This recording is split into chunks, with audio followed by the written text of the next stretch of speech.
মাম্মা মাম্মা দেখো, ও এখানেই বসে পড়লো আজকে।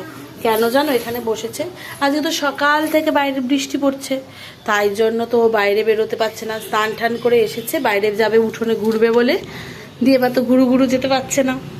তাই জন্য এই গ্রিল বান্দার উঠোন তো পুরোই ভেজা, ও কী করে যাবে বাইরে ঘুরতে? এখানে বসে আছে দেখো মনটা খারাপ করে।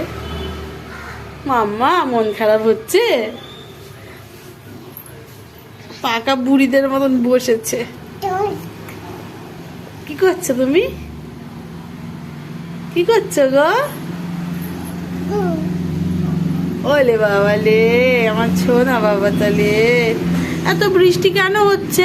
সোনু একটু বাইরে যেতে পারছে না, দেখো কেমন বাইরের দিকে তাকিয়ে বসে আছে। আহা গো, তোর ভালোই লাগে না।